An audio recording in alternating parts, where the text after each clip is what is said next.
body that, body that, we gon' body that, yeah, body that, we gon' body that, yeah, body that, we gon' body that, body that, we gon' body that, body that, we gon' body that, yeah, body that, we gon' body that, yeah, body that, we gon' body that.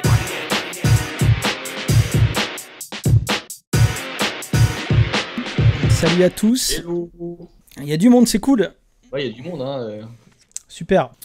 Donc Florent, première question. Déjà, est-ce que t'es ok pour qu'on se tutoie? Alors, c'est difficile pour moi, parce que je suis très timide. Ouais, je crois que c'est... Ça fait combien de temps qu'on se connaît, toi et moi Bah écoute, ça fait 15 ans. Ça fait 15 ans. Ça fait 15 ans qu'on se connaît. Justement, c'est ça que je pense qui peut être intéressant là, dans cet entretien, c'est que je pense qu'il y a peu de gens finalement qui te connaissent. Comme moi je te connais, ça c'est sûr, mais je pense que les gens probablement voudraient en savoir un peu plus sur toi, sur ton parcours, sur quel enfant t'étais, etc. Moi souvent, je sais que quand je rencontre des gens, j'imagine que toi c'est la même chose, ils te disent quand est-ce que tu as commencé à dessiner. Moi je leur dis souvent, la question c'est plutôt quand toi tu as arrêté de dessiner. Parce que tous les enfants dessinent, la seule différence entre, j'ai envie de dire, les dessinateurs comme nous et les gens, c'est que tout simplement, nous, on n'a pas arrêté de dessiner, on a continué. Ouais. Toi, quel genre d'enfant t'étais? Qu'est-ce que tu lisais? Qu'est-ce que tu regardais à la télé? Qu'est-ce qui te faisait kiffer? Et finalement, pourquoi t'en es venu à raconter tes propres histoires et déjà, avant de raconter tes propres histoires, déjà dessiner, tout simplement. Par exemple, qu'est-ce que tu aimais regarder à la télé? Le dessin animé que tu kiffais Alors, les dessins animés que je kiffais, j'ai une vieille photo de moi où je dois avoir genre 6 mois, et il y a Candy à la télé. Et donc je regardais Candy en fait. Et donc il y avait Candy. C'est vrai que Goldorak, hein. C'est vrai que pour remettre un petit peu dans le bain les gens qui sont pas forcément qui ont peut-être pas connu l'avant Internet, nous à la télévision on se tapait tous les programmes qu'on nous mettait, quoi. Il y avait 2 chaînes et demie à l'époque. On n'avait pas le choix de regarder ce qu'on avait envie de regarder, juste on subissait ce que les programmes qui passaient à la télé. Donc c'est vrai que ça, on subissait un petit peu, et surtout ce qui était assez marrant, c'est qu'au final on regardait tous un peu la même chose. Oui. Et donc je sais que toi tu as une histoire particulière avec Goldorak, et moi pareil, c'est aussi le cas. En témoigne ma fascination encore pour les armures aujourd'hui, hein. Le concept du gars qui rentre dans une armure géante et qui se frite des monstres extraordinaires, moi ça m'a vraiment bercé, quoi. Donc c'est vrai que si tu remontes à l'enfance, il y avait ça, il y avait Albator, Capitaine Flamme. Mais c'est vrai que dans Albator, dans Goldorak, il y avait une espèce de fascination pour des trucs un peu étranges. Il y avait des monstres un peu étranges. Je sais pas, enfin, toi tu t'en souviens bien, mais je sais pas si tous les gens qui sont ici captent à quel point Goldorak c'est étrange. Mais par exemple, il y a un monstre il y a un ennemi dont le visage s'ouvre en deux. Ouais. Et à l'intérieur, il y a une petite créature. Ouais, Minas, c'est Minos le visage de Minos s'ouvre en deux et il y a Minas qui sort, qui est une espèce de sorcière là. Et c'est vrai que moi, ça me terrifiait quand j'étais petit. Pareil. Mais les dessins animés de l'époque, je sais pas si tu es d'accord avec moi, mais il y avait quand même pas mal de représentations féminines effrayantes, je trouve. Oui. Dans Albator, il y avait les Sylvidres. Qui était sans bouche et qui était assez terrifiante. Dans Goldorak, il y avait Minas qui était quand même bien flippante. Attends, il y a quoi encore comme autre dessin animé? Et tu sais quoi, l'autre jour j'ai regardé le générique de Sport Billy. Tu te souviens de Sport Billy? Ouais. Et la méchante c'est une espèce de sorcière aussi, avec une peau bleue verte. Ah ouais. Et oui, elle était inquiétante, mais et encore une fois, c'est une figure féminine d'oppression, c'est assez étrange. Je sais pas pourquoi, c'est peut-être un espèce de syndrome d'Oedipe, tu vois, genre un truc un peu chelou, quoi. Ouais, mais moi j'aimais, en tout cas, les Sylvidres dans Albator, j'aimais bien avoir peur d'elles, en fait.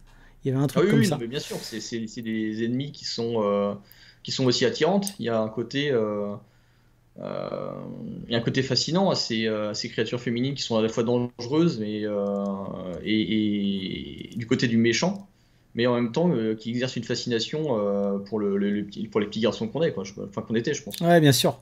Mais toi, alors du coup, à partir de quand tu as commencé à te dire, ok, j'ai envie de raconter mes propres histoires, et est-ce que tu as en mémoire un tournant particulier où tu t'es dit, ce dessin animé-là, par exemple, je le kiffe, j'en fais une séquelle, parce que moi, personnellement, je faisais mes premières BD, c'était des BD de Goldorak. Ouais, des fanarts, ouais. Ouais. Toi, Ouais, c'était quoi ton truc? bah, pareil, Goldorak, j'en ai fait. J'ai pas fait de BD, Goldorak. Je vais peut-être aborder un autre truc avant de parler des BD qui m'ont vraiment fait commencer à faire raconter des histoires. Parce qu'en fait, il y a en parallèle des dessins animés de l'enfance, il y a aussi tu vois, les Picsou Magazine. Ouais. Moi, c'était les Super Picsou géants et les Mickey Parades. Voilà, c'est ça. C'est ça. Moi, quand j'étais jeune, j'en bouffais des kilomètres, quoi. Ah ouais? Ouais, j'adorais ça, quoi. En plus, tu vois, c'est un peu comme dans les Doggy Bags et les Low Reader qu'on fait aujourd'hui. Il y a ce côté, t'avais de la BD, t'avais aussi un peu de jeu, t'avais du wiki. Ouais. Et tout était illustré. Des fois, il y avait des énigmes. Des fois, enfin, c'était des livres univers. En fait, tu Ouais, rentrais c'est dedans vrai. et tu te baladais partout avec toi, quoi. Ouais, c'est Et vrai. du coup, j'en ai gardé vraiment un souvenir ému. Et quand on a commencé à faire Doggy Bags et puis ensuite en continuant sur le Reader, ben, moi j'ai vraiment retrouvé cette ambiance. Et je crois même, hein, attends, si je dis pas de bêtises, que le Mickey Parade, il était en partie en couleur et en partie en noir et blanc. Ouais, Comme certaines pages étaient même en orange parfois, ou ouais, une couleur un peu marron, ou parfois bleue. Et il y a Papa Dur qui dit que les Mickey Parade étaient en noir et blanc. Ouais. ouais. Et oui, les Non, Mickey c'était les Parades, Picsou c'était les géants. petits. Les Mickey Parades, Ouais, c'était les les petits. Mickey Parade étaient petits. Ouais. C'était les Picsou géants qui étaient en mix couleur Mais, et noir et blanc. mais c'est marrant parce que Blacky, sur Instagram, la fois dernière, il a fait des dessins de Picsou et il disait justement que ça l'avait marqué quand il était gosse. Moi, je suis pas du tout. Moi, j'ai pas finalement connu Picsou, etc. Par Peut-être contre, pas plutôt Placide des Museaux. ouais, Placide des Museaux, c'est vrai que J'en ai bouffé aussi.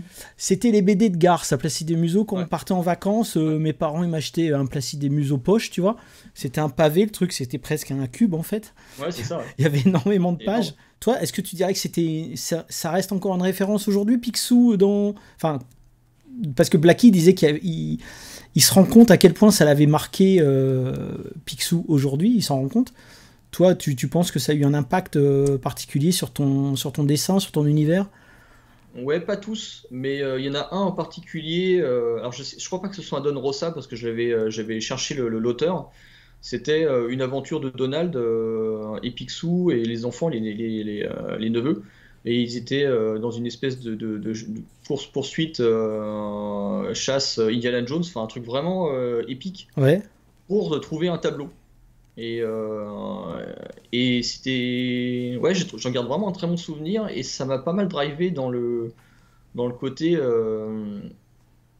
aventure façon années 80, tu vois, un peu comme peut-être que l'écriture de Lucas sur Indiana Jones a été influencée par ça. Enfin, par ce même genre de vibe dans les années 80, 90, quoi. Ouais, genre roller coaster, allez, c'est parti, on y Ouais, c'est va. ça, c'est ça. Ouais. Ouais, ouais, je vois très bien. Et toi, comme moi, en fait, on est aussi d'une génération, c'est difficile à s'imaginer aujourd'hui, où on a vu déferler les produits dérivés Star Wars, alors Ouais. qu'on ne connaissait absolument rien Ah ouais, du ouais, ouais. lore et qu'on avait vu zéro film, quoi. Et moi, je sais que mon expérience personnelle, j'ai déjà raconté sur la séance de minuit, je crois, c'est que j'étais fasciné par. Je me souviens, j'étais à Auchan et il y avait des rayons complets de Star Wars, les figurines Star Wars. Tu vois, pour moi, c'était archi nouveau. Ouais. Et j'étais vraiment fasciné. Et ma mère a vu à quel point j'étais scotché devant le rayon. Elle m'a dit, bah écoute, bon, tu peux en choisir une, tu vois. Mais n'ayant pas vu le film, tu dis, ok, alors lesquels, tu vois. Et je cherchais tout. Et j'hésitais entre ce cochon que j'ai justement récupéré parce que parce que c'est un souvenir Voilà, c'est d'enfance. dommage de passer à côté. Ouais, je le trouvais génial. Je dis putain, mais c'est excellent, un cochon vert avec des dents comme ça et tout. Et ce qu'on appelait à l'époque Z6PO, qui est C3PO en fait, qu'ils avaient rebaptisé Z6PO pour coller au dubbing anglais, quoi. Et j'ai fini par choisir C3PO. Et dans ma tête d'enfant, C3PO, c'était le putain de robot qui allait mettre la branlée à tous les autres gars, quoi. Tu vois, pour moi, c'était un mélange entre XOR, sais, je voyais vraiment ça, une espèce tout à fait. d'Ixor, une espèce de Terminator, un robot surpuissant, quoi. Et quand j'ai vu, je peux te dire que quand j'ai vu le film, mon gars, la déception fut grande. La déception fut grande. Et toi, je me souviens que tu m'avais raconté que quand t'étais gosse, tu t'avais fait un... Pour toi, les Stormtroopers, c'était les gentils. C'est ça, c'est ça. Alors en fait, j'avais reçu en héritage d'un cousin plus âgé qui se débarrassait de ses jouets. En fait, à l'époque, je me rendais pas compte du trésor qu'il m'avait filé. Et dedans, il y avait tous les personnages de Star Wars, tous, dans une boîte tout mélangée. Ah putain, la vache. Et c'est à la poubelle, ça, j'imagine, maintenant. Franchement, aujourd'hui, ça vaudrait une fortune. Et, toutes ces parties à la poubelle, jouer n'importe comment ou bien refiler un autre cousin. Et en fait, dedans, bah voilà, tu prends les figurines qui te plaisent, quoi. Et dedans, il y avait Dark Vador et un Stormtrooper. Et pour moi, le plus fort, le plus graphique, le plus classe, bah, c'était le Stormtrooper, quoi. Ouais. Et Dark Vador, il suivait. Et ensuite, les méchants de mes histoires, bah, c'était Luke, parce qu'il était en pyjama. et Leia, parce qu'elle aussi, elle était en robe de chambre. Ah, ce mépris de classe. Ouais, c'est clair. Non mais tu vois, en moi, il y a un petit fasciste qui sommeille, qui aime bien les armures, tu vois, les mecs bien classe. D'ailleurs, on reparlera de Cloud après, mais il y a quelques petites références à Star Wars. Oui. Et donc, alors, du coup, le petit Florent grandit, il regarde Candy quand il est tout petit, ensuite il lit Picsou Magazine, ensuite j'ai l'impression quand même qu'il y a une petite fascination pour tous les dessins animés des années 90, à savoir notamment les Chevaliers du Zodiaque, hein, c'est quand même Seiya, ouais, c'est quand même très prégnant dans ton univers. Ouais. Bah, c'est marrant parce que ça s'est joué à un an près, j'ai l'impression. Par rapport à quoi? tous les gens, bah en fait, je sais pas, tous les gens qui sont nés en 80, ils sont plus Dragon Ball Z. Ouais. Et moi de 79, bah c'est plus Senseiya qui m'a marqué au fer rouge. Mais après Senseiya, c'était peut-être pas mon truc, je comprenais pas trop les délires armure, cheveux longs, tu vois, Andromède, Phénix et tout ça, je trouvais ça bizarre.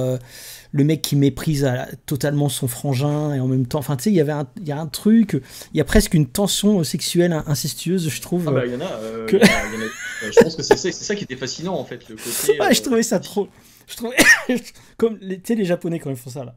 Je trouvais ça trop bizarre. Je trouvais ça trop bizarre. Mais je comprends le délire. Après, je comprends complètement le délire. Et toi, c'est vrai que, ouais, comme tu dis, ça s'est joué à un an près. Toi, c'était City Hunter et tout aussi, après, j'imagine. Ah, City Hunter, ouais, forcément. Ouais. Et qu'est-ce qu'il y avait d'autre? Ah si, il y avait Ranma and Me, tu vois. C'était là, effectivement, j'avais fait des BD fanart. Ah ouais, de Ranma. Ouais, Ranma and Me, j'adorais. Olivier Tom. Ah ouais, tout le délire. Alors, tout le délire de la 5e, ouais, moi je suis passé à côté. Ouais. Par contre, quand je dis la 5e, c'était la 5e chaîne, à la 5. Ouais, la 5. Moi j'étais école Juliette Je t'aime, à fond la caisse. Ah ouais. Ah ouais, à fond de balle, j'étais Juliette Je t'aime. Ranma and Me, je suis passé un petit peu à côté. Ouais, ça arrivait plus tardivement. Ouais, ok. Bon bah écoute. Il y avait la Mu. Hein. Ah ouais, mais la Mu, attention, la Mu c'était. Ouais, la Mu, j'adorais la Mu, j'étais fou amoureux d'elle en plus. Ouais, c'était ma waifu aussi. C'était ta waifu? Non, en fait, t'en souviens, on en avait discuté et effectivement, je pense que c'est plutôt la grande sœur des Cat Size. Célia, ouais, moi aussi. Cilia. Ouais, Cilia, ouais.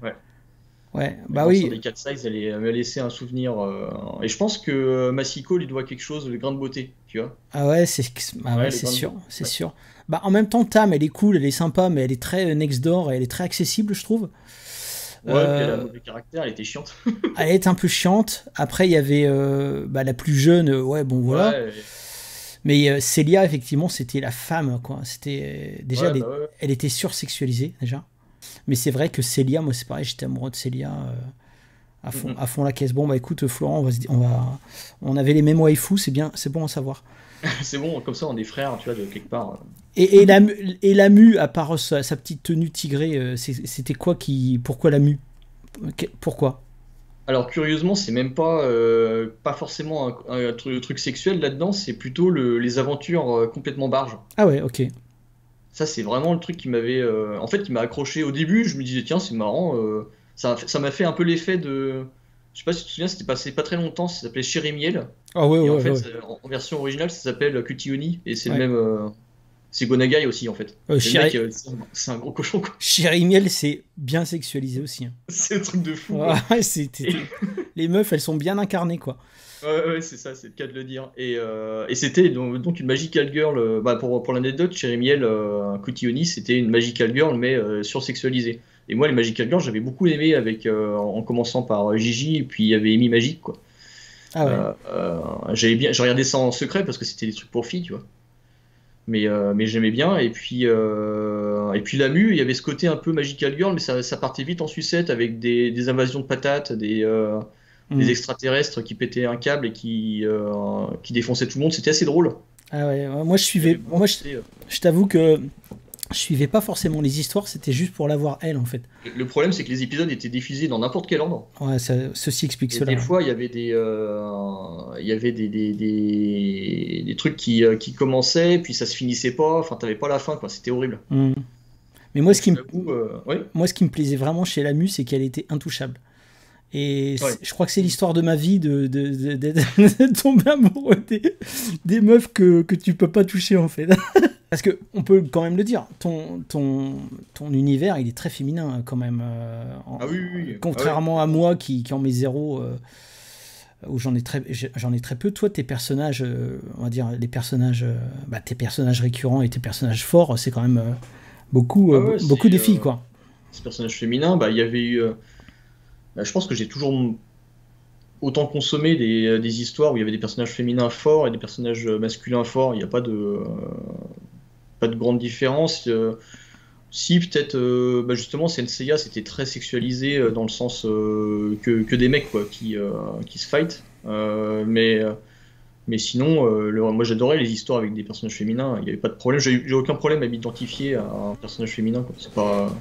Je dirais même que c'est un leitmotiv quand je crée, quand je dessine, quoi. Et puis encore une fois, on est aussi une génération de télévision, c'est-à-dire que on ne choisissait pas tout à fait. Alors si, on pouvait choisir entre 2-3 chaînes, puis après il y a eu la 5, etc. Donc allez, on pouvait choisir entre 4 chaînes si t'avais pas Canal.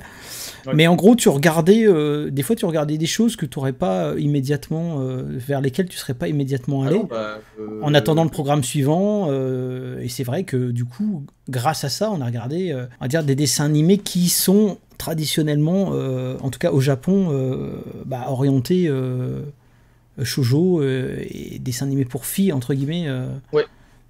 C'était un peu, tu tombais dessus et puis des fois tu finissais par accrocher, tu vois. Par exemple, moi au début j'étais pas trop chaud sur Collège Foufoufou.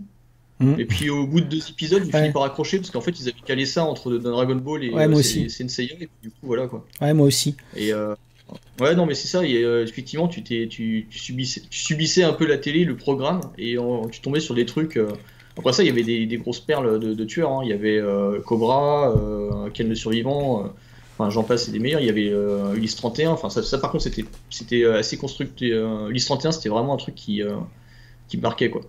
Ouais, avec toute la mythologie et tout. Moi, je t'avoue que ça me fouillait le bourdon. Il me semblait que c'était le dimanche soir sur FR3.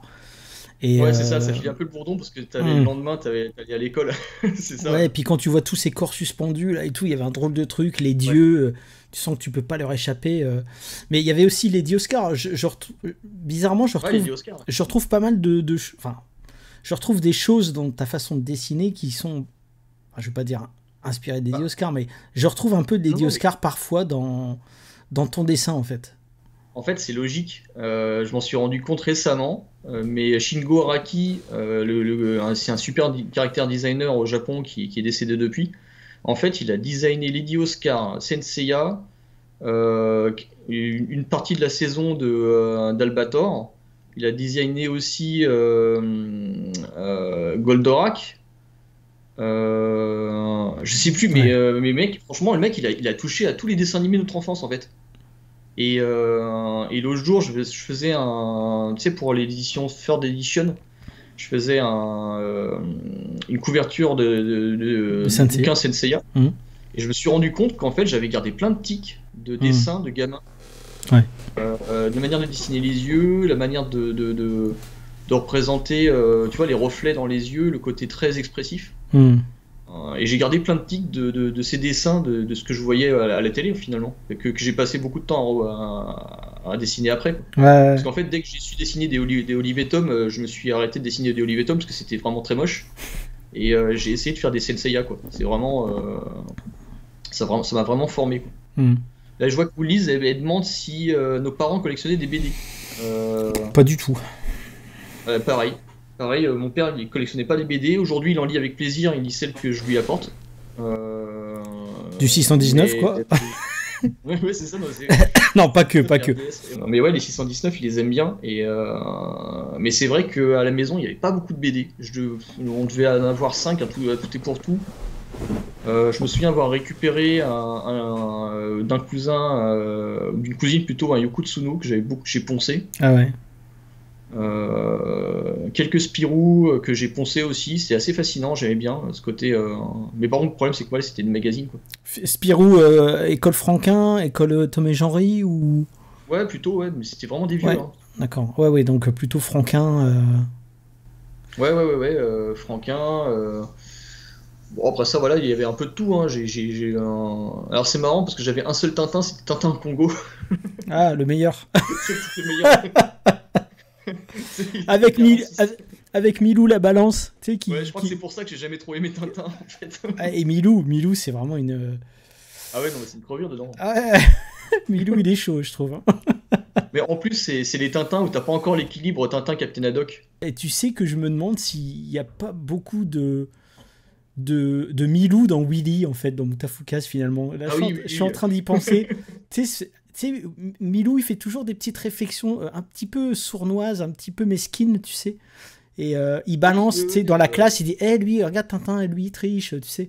Tes influences, etc., on vient d'en parler. Ton parcours, t'as fait quoi comme études Alors, on parle des études ou on parle de comment je me retrouve à dessiner ce que tu veux, ce que tu penses le plus intéressant par rapport à ton travail et par rapport à ton univers.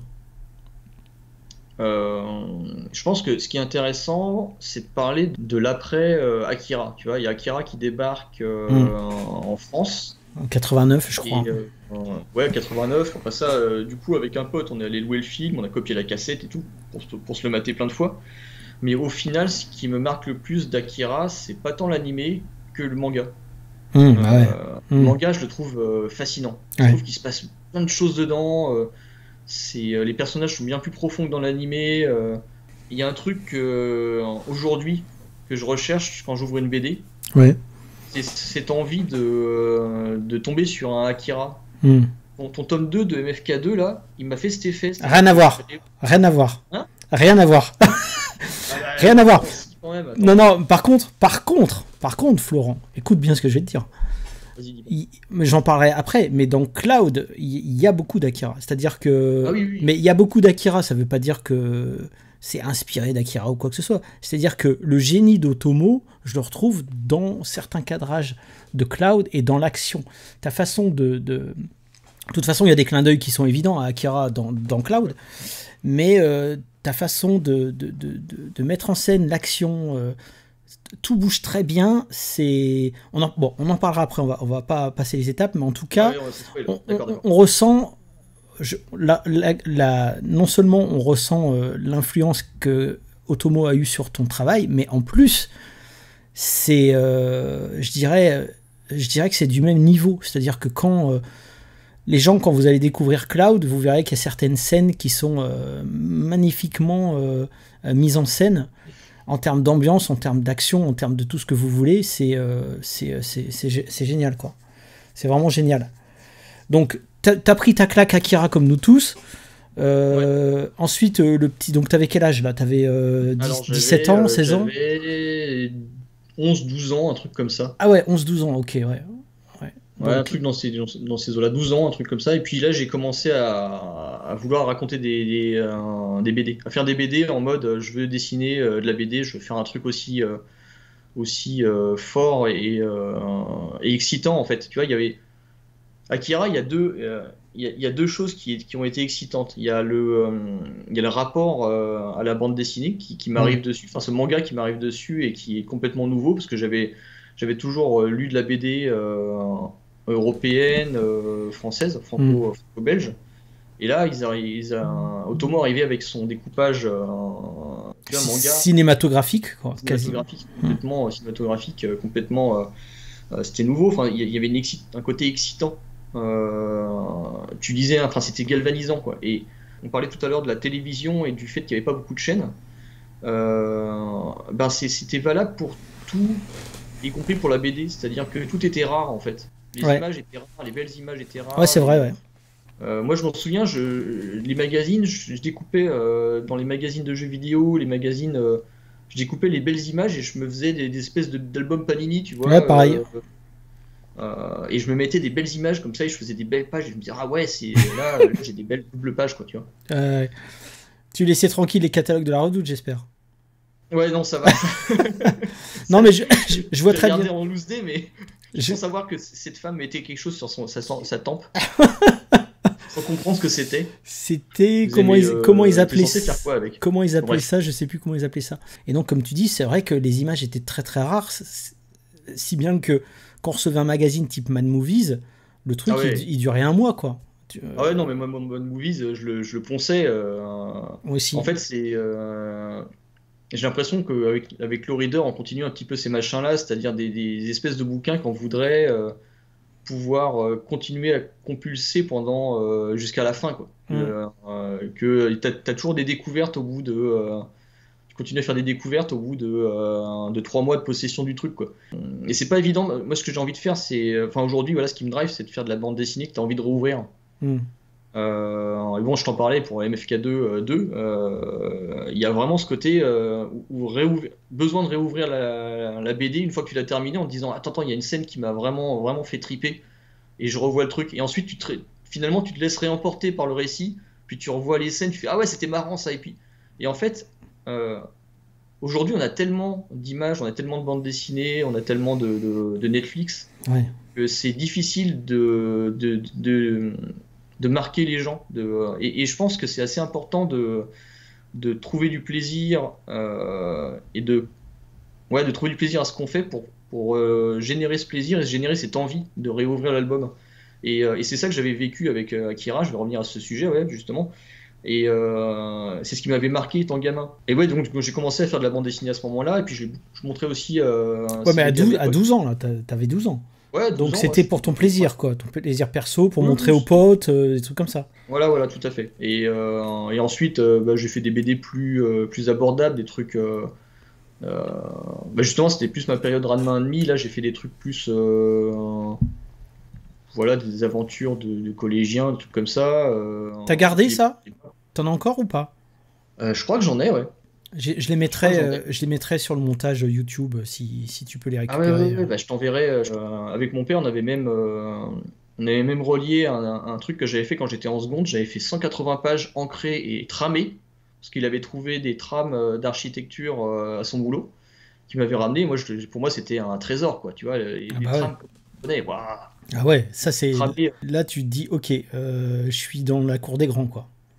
Ouais, je me sentais presque, tu vois, presque pro, quoi. Je me disais, waouh, là, je fais comme les vrais, quoi. Parce que 80... Je découpais tout au scalpel et tout, les trames. J'avais même trouvé un truc où je mettais 2 trames dessus, je les faisais moirer, et ça faisait des dégradés. Et j'utilisais 2 trames superposées pour faire des dégradés à certains endroits. Ah ouais.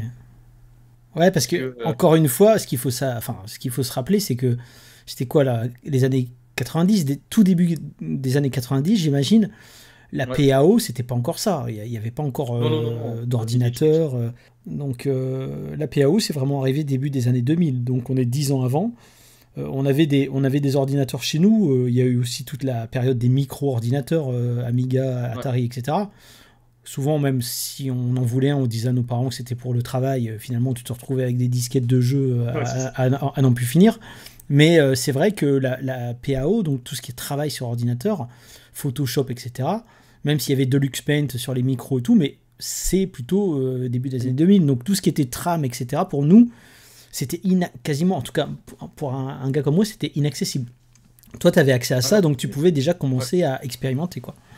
Ouais, j'ai expérimenté. Comme je te dis, 180 pages en seconde. En fait, j'ancrais mes pages pendant les cours de français. Ouais, enfin, franchement, je séchais pas les cours, mais j'y étais pas, quoi. j'ai toujours réussi en me mettant au fond de la classe et parce qu'en fait, du coup, j'ai appris aussi le multitasking et j'arrivais à suivre les cours de français parce que les français, ça va, j'aimais bien. Mais en maths, j'y arrivais pas, donc je suivais en maths. Ok. Et c'est pour ça que j'ai fait des maths après parce que je suis trop con et que plutôt que faire une matière que j'aime bien, je vais faire une matière qui me fait souffrir, quoi. Ouais, alors est-ce que c'était ton choix ou est-ce que tu as été guidé? Euh, le syndrome de Stockholm, tu connais? Ouais, je vois très bien. Ouais. C'est un peu. Ouais, non, mais de toute façon, t'as pas. Donc tu te retrouves dans un cursus de matheux. Ouais. Donc à ce moment-là, tu te dis encore, je vais en faire mon métier du dessin, ou tu te dis juste, Non, je vais devenir expert comptable et puis quand j'aurai 5 minutes, je ferai un petit dessin, ou comment ça se passe dans ta c'était tête? un peu l'idée, quoi. C'était, je vais faire un métier entre guillemets. Safe, un vrai métier, Ouais, quoi. safe, propre, un truc qui correspond bien à ce qu'on attend de moi. Un métier de parent. Et à côté, ouais, un métier de daron. Derrière, je ferai de la BD ou je ferai de l'illustration dans mon coin. Et puis, en fait, ce qui est marrant, c'est que pendant mes études de maths, je rencontre des bons potes qui m'ont initié au JDR, au jeu de rôle. Et là, c'est pareil, c'est encore de la créa, en fait. Oui, tu t'inventes une histoire, tu t'inventes Ouais, un c'est ça. monde. Tu dessines les personnages de tes potes aussi. Ça, ça, j'en ai parlé en conférence. Je trouve que c'est un super moyen de mettre le pied à l'étrier dans le dessin, et dans le dessin qui est narratif. Parce que tu dessines les personnages de tes potes et en fait ils sont à côté et il faut apprendre sa vie. Enfin, ils voient le dessin qui prend vie et c'est un rapport au dessin que je trouve très sain. Et bon, on en parlera peut-être tout à l'heure des IA, mais tu vois, j'ai peur que les IA ça vienne bouffer ce rapport au dessin simple. Tu vois, il suffit de faire un prompt et de créer un personnage, quoi. Et tu vois, ce rapport à l'autre qui est, bah tiens, fais-moi un dessin que je peux pas faire, et toi, tu t'arrives à donner vie à ces idées, et tout d'un coup, il se passe un truc super intéressant, c'est assez magique, quoi. Ouais, c'est sûr. Mais après, en tout cas, à l'heure actuelle, la longueur d'avance qu'on a par rapport aux IA, c'est que toi, si tu dessines ton pote, tu vas y mettre beaucoup de son caractère dedans. Oui, c'est ça. L'IA, elle va prendre la photo. Bon, alors pour l'instant, hein, ça se trouve, ça va évoluer après, mais pour l'instant, l'IA, elle va juste prendre la photo et puis le transformer en viking ou je sais pas quoi. Et puis, il y aura pas, tu vas pas forcément retrouver ni la personnalité ni le caractère du gars dans le. Ou les petites blagues que tu peux mettre aussi dans son accoutrement, par exemple. Donc ouais, alors le JDR, tu fais ça pendant ton adolescence. Ouais, la fin de l'adolescence, c'est-à-dire après 18 ans, pendant les études de maths en fait, à la fac. Et puis bon, au bout de 2 ans de maths, j'en ai vraiment. Là, je me dis que c'est pas fait pour moi. Déjà parce que j'ai eu mon dog, mais tout juste, et qu'en fait, j'aime pas ça, quoi. Et là, coup de bol, il y a un reportage M6 qui parle des gobelins. Donc là, tu vois, encore la télé, hein. Et du coup, je me dis, bah tiens, je comprends ce qui se passe là-dedans. Tu vois, toutes les notions de dessin, tout ça, ça me parle. La notion de narration, ça me parle. Pourquoi est-ce que je vais pas faire ça, moi, au lieu de m'enterrer et de gâcher ma vie? Ouais. Et donc je fais une année de prépa et je passe le concours des gobelins. Un coup de bol, je l'ai du premier coup et je fais 2 ans de gobelins. Et ce qui est très bien avec ces formations à l'époque, c'est que ça coûtait pas cher. Ça coûtait 1000 € l'année. Donc ça va, quoi. Franchement, c'est correct. Et au bout de 2 ans, t'avais pas un métier en poche, tu en avais plusieurs. En fait, tu pouvais être layoutman, tu pouvais être storyboarder, tu pouvais être animateur, tu pouvais être enfin, tu pouvais faire plein de choses dans le cinéma, dans le dessin animé ou le jeu vidéo. Et d'ailleurs, je vais dans le jeu vidéo parce qu'il n'y a pas de boulot dans l'animation à ce moment-là. Mais gros niveau quand même, parce que pour être accepté au Gobelin du premier coup, t'avais déjà un bon truc, quoi. Parce que c'est pas évident, quoi. J'avais beaucoup travaillé par moi-même et comme peut-être que on le verra dans les images que tu montreras. Quand j'étais en seconde, je faisais des trucs qui étaient pas dégueux, c'était propre, quoi. Je travaillais beaucoup la propreté parce que je voulais que ça ait l'air pro. Ouais, moi c'est un truc. En fait, il y a un truc qui me drive beaucoup, c'est la falsification, mais dans le sens avoir l'air d'être pro. Oui, moi je connais très bien. Ça m'avait beaucoup drivé quand j'étais jeune. Je voulais que ça ait l'air vrai. Je voulais faire des trucs qui est plus vrai que nature. Je voulais faire je voulais qu'on se dise pas, tiens, c'est Florent Boudou qui l'a fait. Je voulais qu'on se dise, tiens, c'est Katsuhiro Otomo qui l'a fait. Ou mid-journée. Ouais, c'est ça. Mais ouais, je comprends très bien. Moi mon petit trip, c'était de faire des dessins plus grands et ensuite de les réduire. Et là, tu avais une finesse où tu te disais, tu sais, à la photocopieuse, tu vois. Bien sûr. Et là, tu avais une finesse toute particulière et tu te disais, ah, tiens, ça se rapproche de ce que je pourrais voir dans le monde professionnel, tu vois. Non, mais je comprends ce que tu veux dire. Je pense qu'il y a peut-être plus à notre époque, parce qu'aujourd'hui, voilà, les impressions quali, elles sont plus accessibles. Ouais. Mais à notre époque, être publié, c'était le Graal, quoi. C'était, tu te disais, waouh, ceux qui sont publiés, mais ils ont tellement de chance, ils sont tellement au-dessus de la mêlée. Ouais. Et nous, on est comme des grouillots en bas à faire des photocopes. C'est sûr. Ouais. T'es passé par le fanzine ou pas, toi? Alors non. Non, parce que j'ai grandi dans un coin assez paumé de banlieue parisienne. Et là où j'aurais pu peut-être faire du fanzine à la fac, il n'y avait pas de communauté, il y avait pas de communauté BD manga, tu vois. Il y avait un petit peu de rapport à l'art et à la culture pop, mais pas autant qu'aujourd'hui. Aujourd'hui, je sais pas si c'est une chance ou pas, mais en tout cas, il y a un accès au fanzina, un accès à la communauté et à la rencontre avec des gens qui te ressemblent. Mais à l'époque, c'était, t'étais tout seul dans ton coin, quoi. Ouais. Et donc j'ai fait des trucs dans mon coin en me disant que je voulais que ça ressemble à du vrai, mais j'ai pas fait de fanzine. Ouais, puis au Gobelin, c'était plus le moment, quoi. Non, c'est fini. Au Gobelin, je gagnais un peu, mais je faisais un peu de rond en faisant de l'illustration pour du JDR. Ok. Ouais. Donc ça, c'était cool. Chez Rackham, hein. C'était chez Rackham, c'est ça? Pas encore chez Rackham. Par contre, c'était pour un gars qui deviendrait justement directeur graphique chez Rackham et qui me fera le pont plus tard. D'accord. En fait, c'était Franck Achard, ouais, voilà. Un gars super cool avec qui je bossais chez Mnemos et qui m'a mis le pied à l'étrier là-dessus. Et puis des années plus tard, il m'a dit tiens, on aurait besoin d'un illustrateur sur les figurines Rackham et je suis allé bosser 2 ans pour eux, quoi, finalement. Donc ça, c'était ta première expérience professionnelle? Non, j'avais fait un truc de genre boulot d'été, on avait fait des vitrines, non pas, c'est le contraire de boulot d'été, c'était en hiver, justement, c'était pour Noël. Ouais. Des vitrines pour une chambre de commerce. Ouais, c'était intéressant aussi, mais c'était mon premier boulot. Mais par contre, quand je dis faire les vitrines, c'était dessiner dessus, quoi. Donc c'était cool aussi, ça restait dans le métier, quoi. Des feuilles de houx et des trucs comme ça, quoi. Non, des personnages. Ils avaient décidé que ils voulaient des personnages. Alors ça nous allait très bien. C'était un plan c'était une amie qui m'avait trouvé le plan.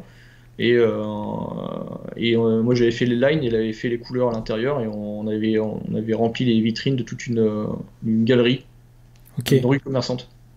Donc après tu te retrouves aussi à bosser dans le jeu vidéo. De mémoire, tu as bossé un peu sur Alone in the Dark, le 3 peut-être? Non, alors si seulement. Non. En fait, il y a eu le 5. On a bossé dessus sur la pré-prod. Je suis parti avant la fin de la pré-prod. Ce jeu a connu une pré-prod exagérément longue. J'ai travaillé en tant qu'animateur sur le jeu Titeuf sur PS2. Alors je me souviens plus du nom. C'était un party game qui était rigolo. Et le plus connu des jeux sur lesquels j'ai bossé, enfin le plus connu, Titeuf est le plus connu, mais le jeu qui a laissé des traces derrière lui, c'était Kaya Dark Lineage. Et là, en fait, c'était le premier jeu sur lequel j'ai bossé. Et coup de bol, j'ai bossé sur l'héroïne. En fait, on m'a filé l'héroïne parce que j'avais une sensibilité sur l'animation des personnages féminins. Ok, donc t'animais, t'étais animateur. Ouais, j'animais, j'ai appris à animer en 3D en fait. Parce qu'en fait, je faisais de l'animation 2D au Gobelin. J'étais animateur et puis sur Kaya, en fait, j'ai appris à utiliser le logiciel. C'était un plugin de 3ds Max. Et c'était super intéressant d'ailleurs, c'était super formateur. Aujourd'hui. Ouais, parce que là, maintenant que tu me dis ça, parce que moi je suis nul en spatialisation, mais nul à chier.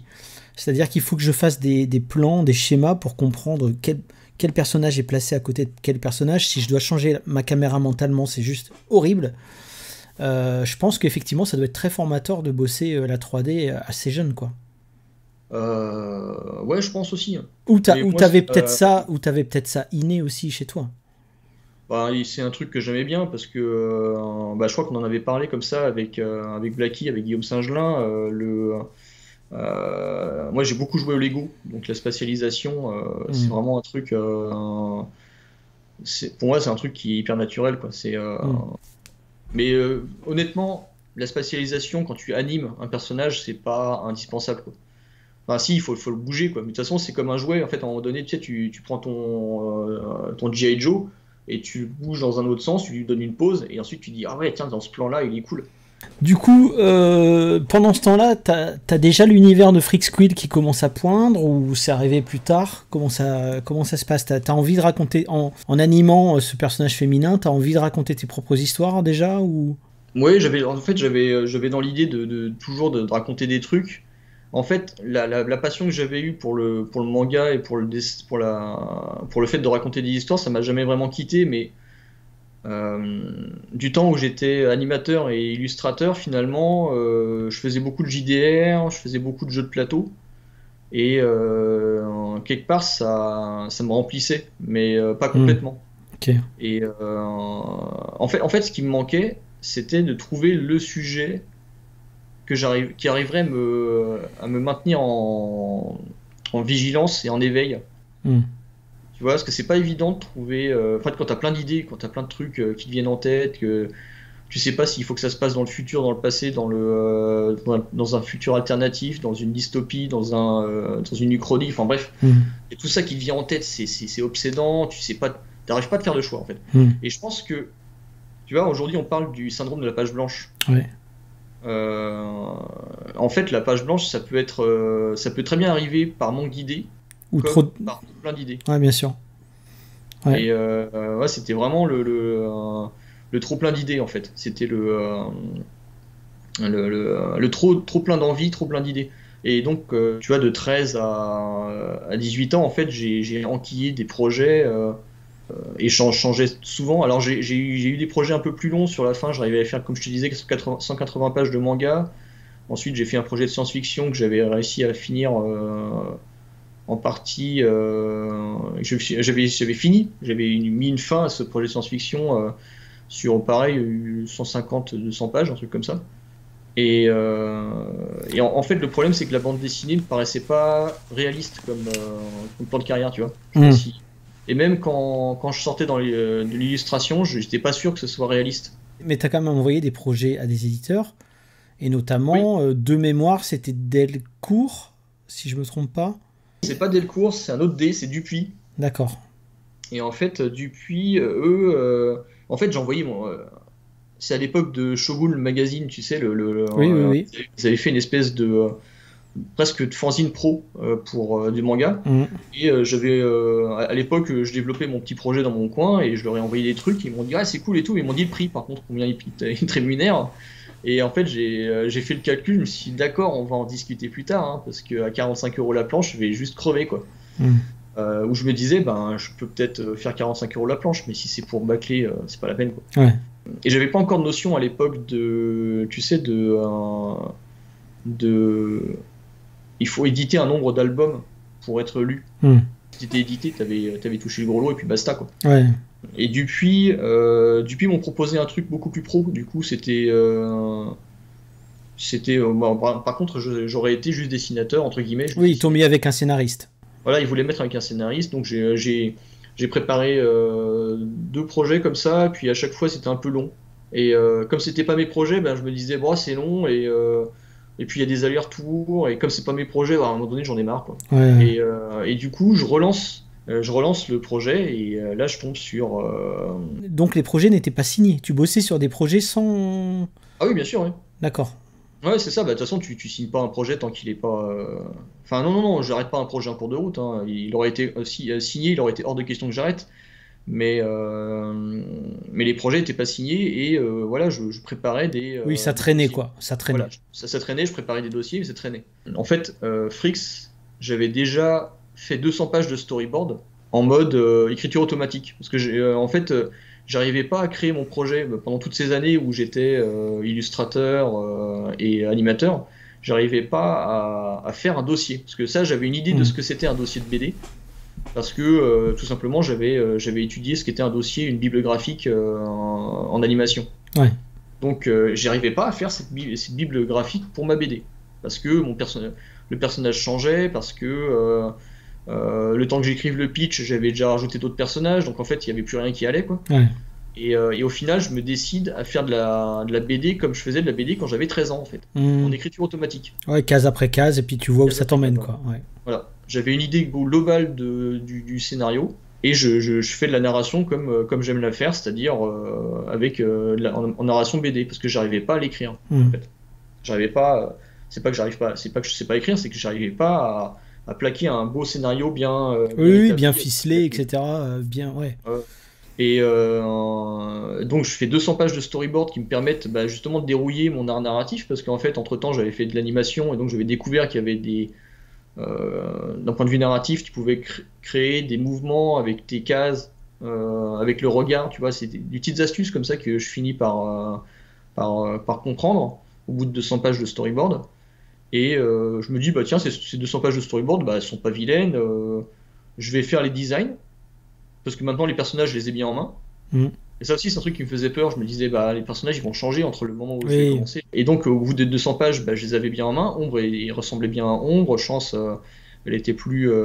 c'était fixé. Sion Mao aussi, je commençais à savoir où j'allais, quoi. Donc, je fais les designs, c'est-à-dire qu'à posteriori, je crée les personnages, et j'encre 2 ou 3 pages, et j'envoie aux éditeurs. Et là, effectivement, dès le cours, je me prends un gadin. Pika, à l'époque... Je sais pas si ça existait, non, je confonds avec un autre. Enfin, dans Shogun, ils voulaient m'embaucher pour rien. Enfin bref, je me prends des gadins avec plein d'éditeurs qui faisaient du manga, hein, dès le cours faisaient du manga à l'époque. Mais je sais pas pourquoi, j'ai l'impression qu'à chaque fois que j'arrive dans un milieu, il est en train de se fermer. Ouais, mais moi aussi j'ai eu cette sensation-là, mais j'ai l'impression que c'est comme quand t'attends à une caisse et tu te dis toujours, oh putain, c'est la caisse la plus longue. C'est ça. Tu vois tout le monde qui avance à côté. Mais je pense que c'est juste parce qu'on retient ça plus facilement que... Voilà. Et du coup, tu envoies ton projet à Ankama. Voilà. Après la mésaventure, entre guillemets, du puits, j'envoie mon projet à Ankama. Alors pourquoi Ankama à l'époque? Alors, pourquoi? Parce que je vois... en fait, je vois le manga Dofus. Et je me dis, tiens, c'est marrant, c'est une bonne idée de prendre le manga dans ce sens-là. C'est-à-dire que tu fais un manga, mais qui ressemble pas du tout à un manga, quoi, au niveau du dessin. Et je vois Mutafukaz. Le tome 1 de Mutafukaz, et je me dis, tiens, il y a une place pour moi entre ces deux trucs. Et tu vois, et Mutafukaz, d'ailleurs, que j'ouvre pas. Hein, je vois la couve, je vois le graphisme très stylé, très segmentant, hein, dans un sens. Ouais. Et je me dis, c'est osé graphiquement. Quand je l'ouvre pas, je l'ouvre. Je regarde les images vite fait, mais je l'ai pas lu. Et je me dis, tiens, voilà, il y a cette boîte d'édition, ils tentent des trucs. Bon, j'ai même pas regardé combien il y avait d'albums au compteur de la boîte d'édition. Hein. J'envoie le truc en me disant, on sait jamais, de toute façon, il faut tenter l'aventure. Et 2 heures plus tard, j'ai Todd au bout du fil qui me dit ouais, Florent, ta BD elle fait bander. Littéralement, quoi. Tu te dis putain, le mec de Dupuis vous voit encore, et là. Moi, je me souviens exactement du moment où tu as envoyé le projet. J'étais en train de bosser sur Wakfu et j'étais en train de faire du character design. Je me souviens que c'était sur Vampiro. Et là, Todd, il me dit tiens, viens voir. Et là, il me montre ton mail et il me montre tous tes dessins en storyboard. Et moi, je débloque. Je dis, attends, mais c'est quoi, d'où sort cet extraterrestre et tout? C'est qui le mec et tout? Et moi, je me dis, ça doit être, je sais pas, un Américain, un Japonais, j'en sais rien, pas un Français, tu vois. Et il me dit, non, c'est un Français. Et il demande, il dit qu'il voudrait éditer chez nous, tu vois. Et moi je débloque, je dis mais attends, il a quel âge? Enfin tu sais, je comprenais pas parce que le résultat me paraissait tellement maîtrisé. À côté de ça, mon dessin était tellement lacunaire que je me disais mais attends, le truc il est ultra pro, etc. Et c'est là qu'il me dit il s'appelle Florent Maudou. Et moi c'est vrai que Florent Maudou, ce nom, Florent Maudou, plus ton dessin, que je trouvais très à la fois classique, à la fois ambitieux et à la fois un peu maniéré, je dirais, dans le bon sens du terme. Hein. J'imaginais un mec sorti de l'école d'art, avec l'écharpe, tu sais, un petit peu une espèce de Paul Mirabel, mais hautain, tu vois. Un Paul Mirabel hautain, tu vois. Et c'est vrai que... et toi, te dis, ouais, qu'est-ce que t'en penses? On peut le rencontrer et tout. Je dis, bah ouais, à fond. Et il t'a fait venir en Kama. Et je fais, ah ouais, ouais, non, c'est pas Paul Mirabel. Non, c'est pas Et Paul là, Mirabel. et là, au lieu du mec, on va dire, très école d'art hautain, je tombe sur toi et on commence à discuter direct de Philippe, je sais où tu te caches. Ouais, c'est ça, ouais. Tu sais, tous ces délires-là de nanar et tout. Je dis, mais en fait, on a exactement la même culture, quoi. Et là, je sens qu'à ce moment-là, en plus, Todd, il avait plein de trucs à gérer et tout, donc il nous a laissé à deux, genre, bah, Ron, tu gères, tu vois comment ça se passe, etc. Et puis très vite, je me souviens qu'on était même allé manger de mémoire un japonais, rue Nationale à Lille, et puis tu m'as raconté ce que tu voulais faire avec Freak Squill. Le truc qui m'avait halluciné, c'est que moi, j'avais tellement de galères à faire mon storyboard et tout, que toi, en plus, tu avais 200 pages en storyboard, et puis tu disais, non, mais je vais tout recommencer, là, parce que c'est pas bon, là, ce que j'ai fait... c'est juste pour vous montrer, mais je recommence tout et tout. Je dis, mais attends, le mec, il a fait 200 pages de storyboard, mais et il va tout recommencer, tu vois. Je me disais, attends, là, on a affaire à un extraterrestre. Et c'est vrai que c'est là, et justement, c'est pile au moment où t'es arrivé que moi, je crée le label 619. Ouais, c'est ça. En Voilà. fait, tu m'avais filé les 2 premiers tomes de Mitafukaz à mon premier passage à Lille. Et du coup, là, je me mets à le lire. Parce que je me dis, bah tiens, maintenant je rencontre Eren, bah, je discute bien avec lui. Donc, c'est pas le truc inaccessible que j'ai cru voir en librairie. Donc, je lis le truc, et effectivement, je rentre dedans, mais vraiment instantanément. En fait, c'est les dialogues où je me suis dit, bah tiens, c'est fait pour moi. En fait, c'est écrit pour des personnes comme moi. Et c'est écrit pour des personnes comme Paul Mirabel, peut-être. Non, mais en tout cas, c'est très accessible, franchement. Et du coup, ouais, je me dis, l'aventure, là, elle est possible. Parce que, oui, on démarre. Je vois une boîte d'édition qui démarre aussi. Mais de toute manière, j'avais envie de faire de la BD hybride. Et quand tu ouvres un Mutafukas, c'est ultra hybride, hein, c'est plutôt plusieurs papiers différents. Enfin, à l'époque, je sais qu'il y avait un titre qui devait sortir au label 619. C'était The Baser, qui était un manga. Et je me souviens que toi, tu m'avais dit ouais, je veux en être. Je veux faire partie de ce truc-là, label 619. Ça vient aussi du fait que, de mémoire, c'était à l'époque aussi où il y avait d'autres titres qui étaient en préparation chez Ankama. Jason Silverstone, Maliki, etc. Et toi, je sais que tu te retrouvais finalement plus dans le délire que j'étais en train de mettre en place que dans d'autres titres qui étaient pas forcément, qui ciblaient pas forcément un lectorat particulier. Tu m'avais dit je veux faire partie du lancement là, de ton truc là, Label 619. Ouais, puis c'est le côté l'aventure humaine aussi me plaisait bien. Il y avait un élan qui émanait de ta personne aussi, et du coup, moi, ça m'a donné envie de faire partie de cette aventure, parce que c'est une aventure éditoriale, quoi. Et du coup, moi, ça me semblait plus logique. Et puis et voilà. Mutafukas, comme je te dis, je me suis senti très proche, alors qu'au début, tu vois, je me disais, mais non, mais en fait, on n'est pas le même univers. Et sur le coup, en fait, en lisant les 2 premiers tomes, je me disais, mais en fait, on a les mêmes influences, c'est vrai qu'on a les mêmes délires au final. Tu m'as dit, ouais, les délires sur les nanars et tout. On va pas revenir sur Freak Squill et Funérailles parce que c'est pas forcément le propos. Par exemple, si quelqu'un ne connaît ni Freaks ni Funérailles, nous écoute là aujourd'hui et se dit, ok, ça me parle bien ce qu'ils sont en train de dire, j'ai l'impression que je peux rentrer dans le délire, etc. Est-ce que... moi j'ai la réponse, hein, mais est-ce qu'il peut commencer par Cloud, par exemple, sans avoir lu... C'est le cas, parce que en fait, moi je déteste la prise d'otage de lecteur ou de spectateur. C'est un truc qui me fatigue, quoi. Parce que j'aime pas qu'on me dise tu peux pas profiter de cette œuvre-là parce que tu connais pas toute la diégèse et enfin tout l'univers qui est persistant, qui vient d'autres trucs et parfois un peu obscur. Hein. Moi je demande pas à tout le monde d'acheter toutes les BD quoi. Et j'ai envie que Cloud soit un titre à part en fait, que tu puisses vraiment le lire comme si c'était une nouvelle série. Il y a des références à Freak comme on l'a fait mentionner sur la couverture, hein, c'est dessus. Voilà, on renie pas le truc, mais voilà, Cloud, c'est Cloud, quoi. C'est une série. C'est ça. Une série qui aura son identité. C'est ça, c'est-à-dire que si vous connaissez absolument rien des univers de Freak Squill ou vous n'avez pas lu Funérailles ni Freak Squill, vous pouvez tout à fait rentrer dans Cloud. Pour les gens qui les ont lus, c'est toujours super agréable de retrouver quelques personnages. Pour ceux qui n'ont absolument pas lu, vous allez rentrer dedans super facilement. Alors, pour rentrer dans le projet, Cloud, en fait, qu'est-ce que ça raconte ? Je vais essayer d'expliquer le plus simplement du monde. On est en 2042, on est 20 ans après une forme d'apocalypse. Hein. Règne sur Terre le Cloud, un nuage dans lequel émergent des créatures obscures que tu as appelées les maraudeurs.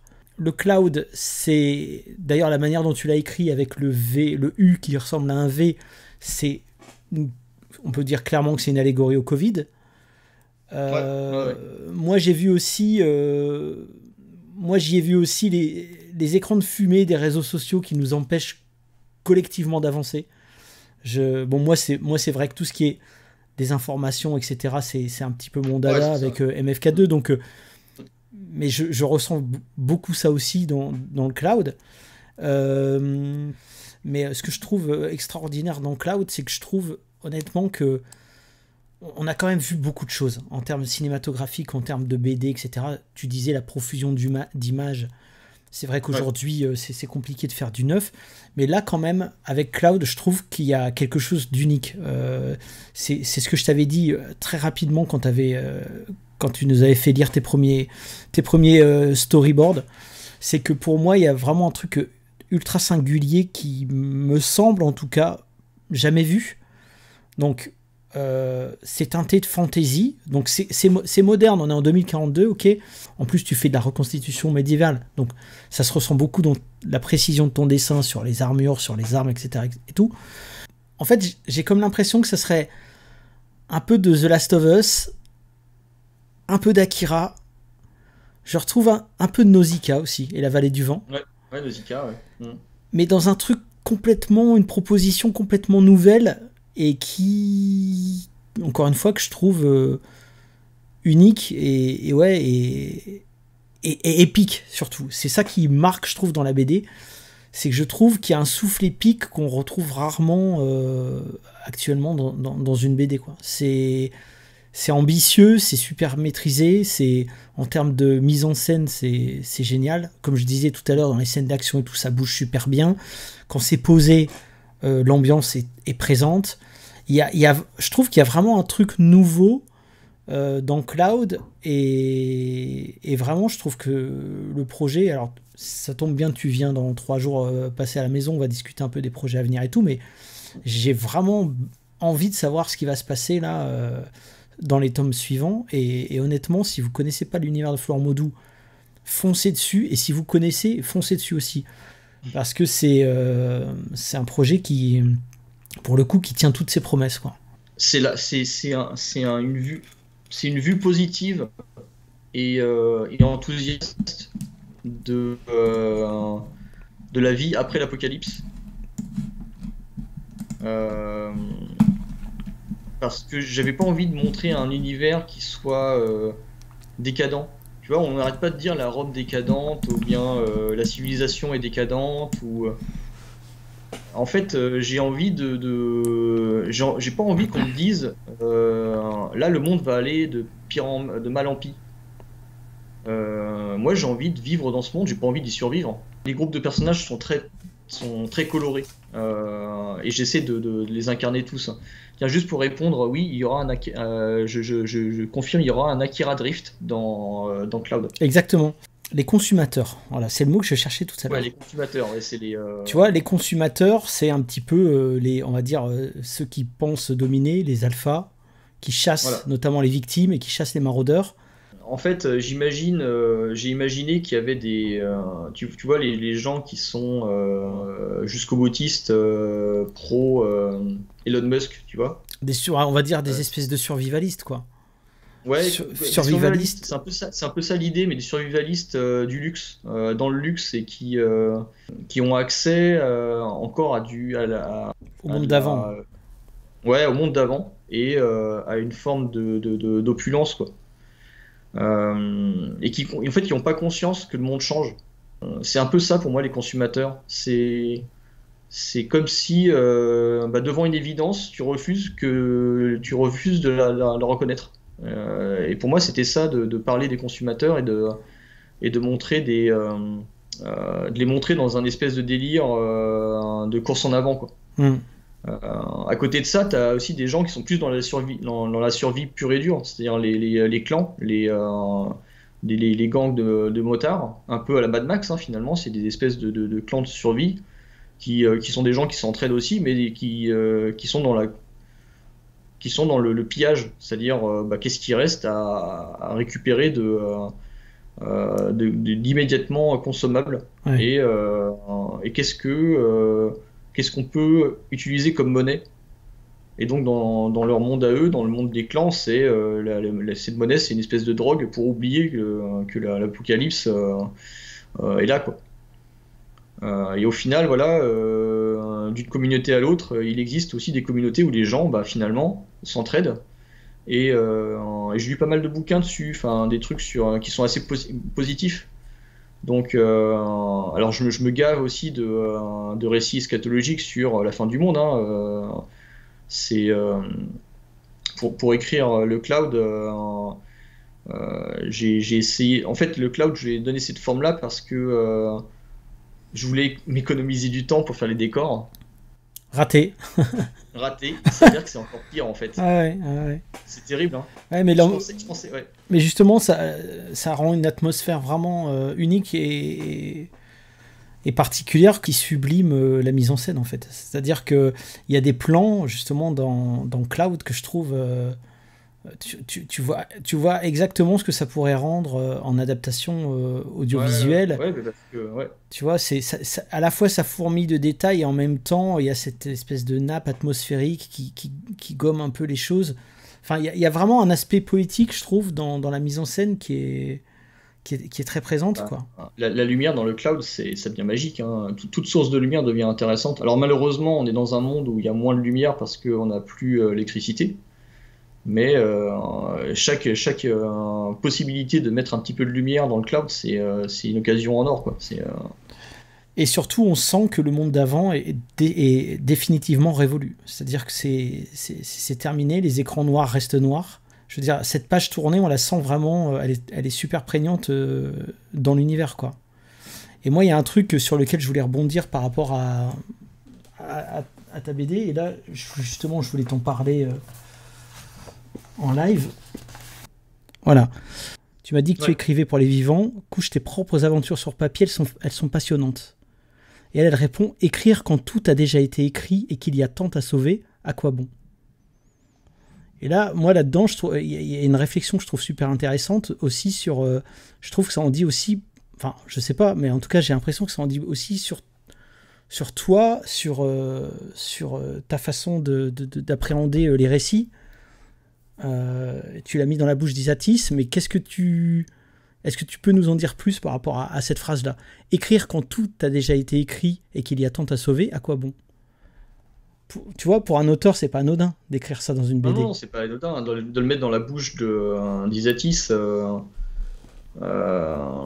Je pense que c'est quelque chose. En fait, j'ai beaucoup essayé de mettre à sa place en tant que fille du cloud, parce qu'en fait, c'est la fille du cloud. Donc, clairement, elle a grandi dedans et elle est née dedans. Donc, En fait, la profusion de livres, elle la vit aussi, parce que euh, elle est, en fait, Isatis, l'héroïne de Cloud, c'est son métier de sauver des bouquins et de les lire avant de les sauver, parce qu'en fait, elle peut pas tout ramener.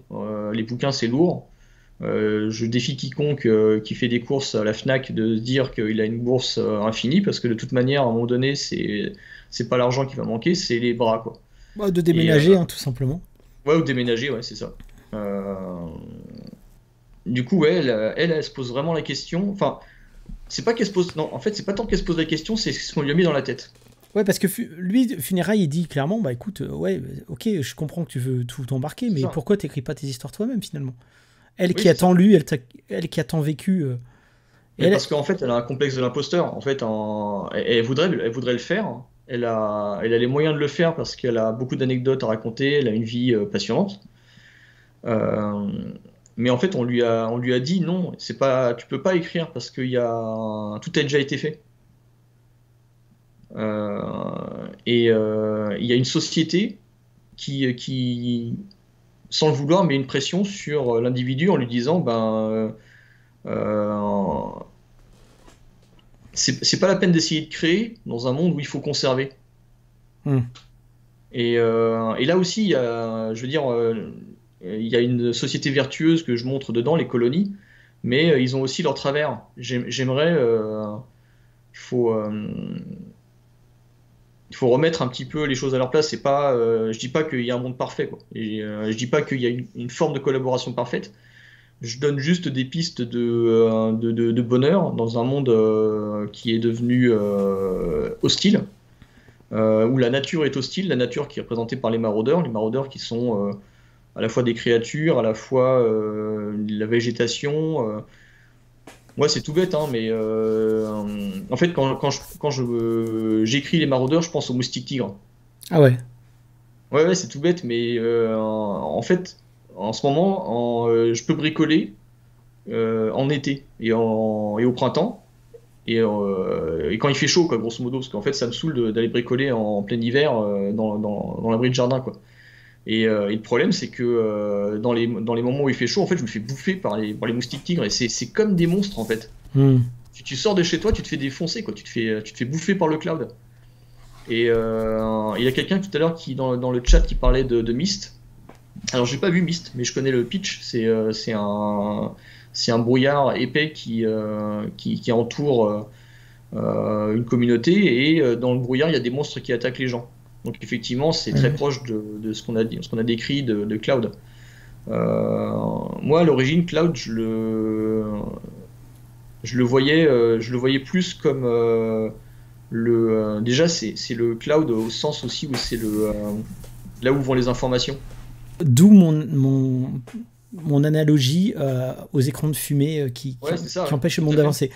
Parce Tout à fait. que, C'est très juste. ouais, ouais. Et pour moi, les maraudeurs, alors toi tu parles des moustiques tigres, moi les Ouais. maraudeurs, je les ai presque vus comme tout- tous ces monstres qui sortent de l'ignorance, en fait. Tu sais, c'est l'ignorance qui crée finalement des gens agressifs, des gens qui n'ont qu'une envie, c'est t'écharper si t'es, entre guillemets, pas d'accord avec eux.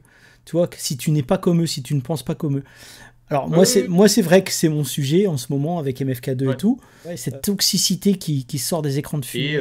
c'est bien souvent une forme indistincte, humanoïde, qui, tu sais pas pourquoi, qui en veut à ta peau, quoi. Mais Ouais, assez curieusement, tu des vois. espèces de trolls, quoi. Ouais, c'est ça, un peu ça. Ouais.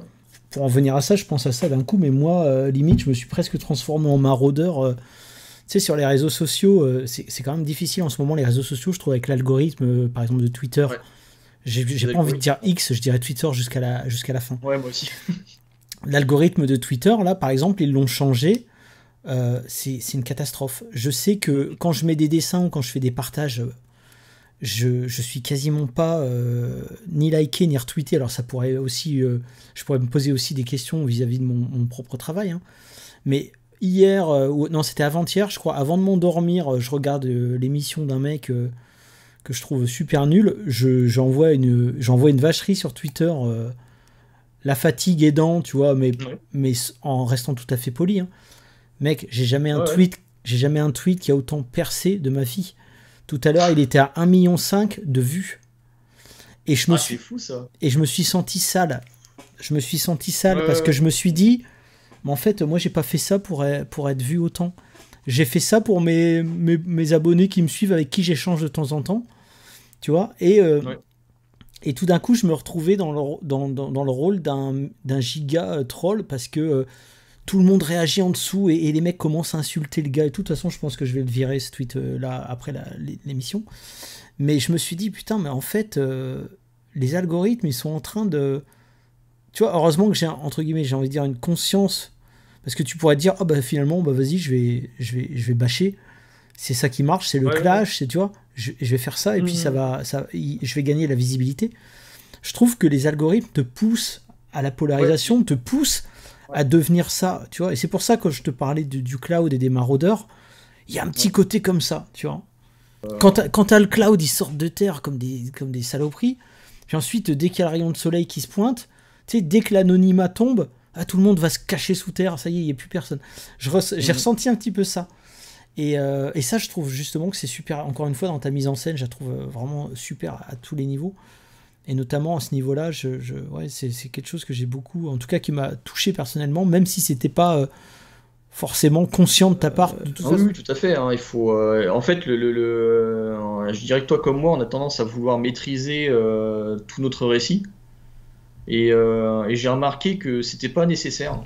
Des fois, t'es pas, des fois, tu vas être l'auteur d'un truc que t'as pas vraiment pris conscience, mais que t'as fait par instinct. Ouais. Après ça, voilà, le cloud, j'avais dans la tête effectivement qu'il y avait les IA et les algorithmes d'IA les algorithmes des réseaux sociaux qui nous poussaient. Enfin, ça, je le mets dans le livre d'Isatis à la fin de Cloud.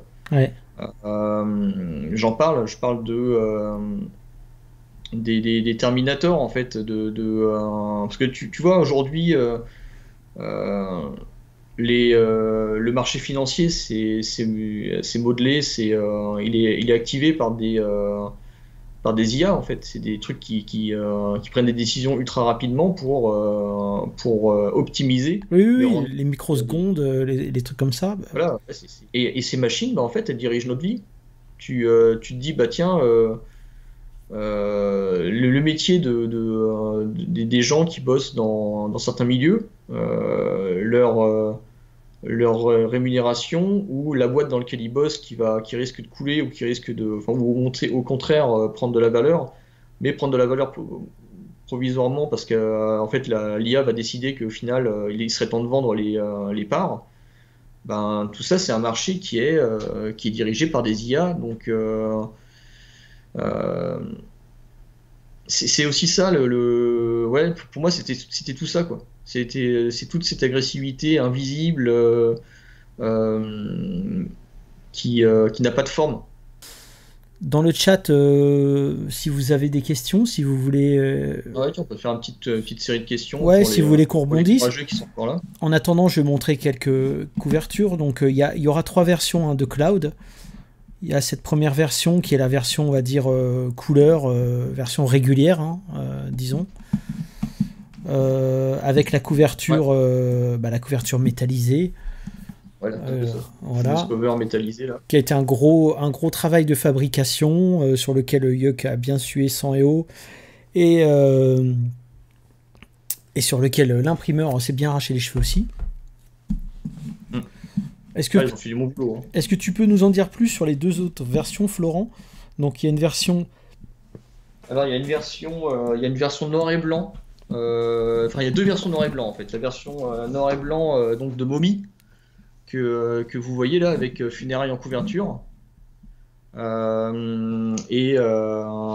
Donc il y a des bonus inclus dedans. Il y a un interview, mais sinon voilà, encore une fois c'est un noir et blanc de travail comme on avait fait Short Story. sur Short Story. Alors Donc où est-ce que tu la trouves, cette version-là? Parce que les gens vont demander où est-ce qu'on la trouve. alors la version Mommy on la trouve chez les libraires Mommy. Il y en a 800 exemplaires de tirés et dedans il y a un ex libris. Euh, Voilà, c'est chez votre libraire, quoi. Libraire Momi, il y en a un peu partout en France. C'est dispo, c'est dispo normalement ce soir, demain, c'est dispo, parce que ça sort le 22, mais en Ça sort général, demain, ouais, ça sort demain. Donc pour les gros geeks de la Fab, on est sur une couverture brillante. C'est chose qu'on ouais, fait très très très rarement, voire quasi jamais. ouais, L'idée c'est de mettre en valeur il y a un Pantone doré, donc c'est une couverture qui est très sombre. Tu peux la lever un peu, je pense, Florent, un peu plus ouais. au centre, devant ta tête. Ouais, c'est une Ah, c'est couverture. trop- C'est une c'est pas couverture. évident, parce que moi je suis en mode miroir, Ouais, ouais, je me trompe. c'est dur, hein. Le cerveau, il a du Ouais, mal. ouais, Tu vois, ouais, ouais. ça me rassure que tu aies du mal aussi, parce que moi, à chaque fois, j'ai l'impression d'être un vrai teubé, quoi. Ouais, ouais, ouais. Donc, Donc il y a un Pantone doré. Pantone doré et couverture brillante. Voilà. Et puis, enfin, il y a une troisième version. C'est la version tout simplement noir et blanc.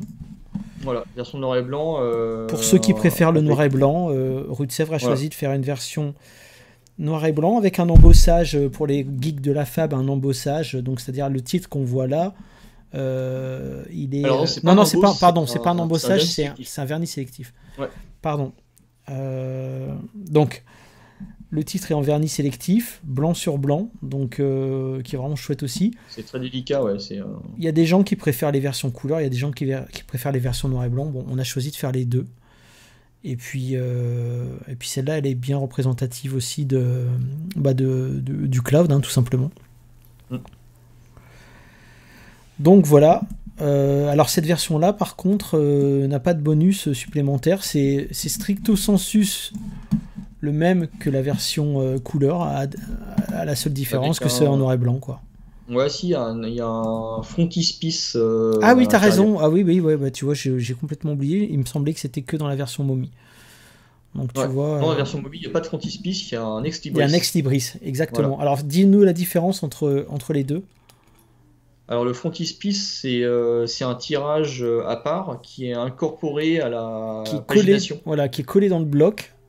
Voilà, qui est collé dans le bloc et ensuite qui est massicoté avec le reste. Du coup, c'est comme une page en plus, mais avec un papier différent, une fabrication différente. Et là, l'idée, c'était de faire un facsimilé d'une des illustrations que j'ai faites en tradi.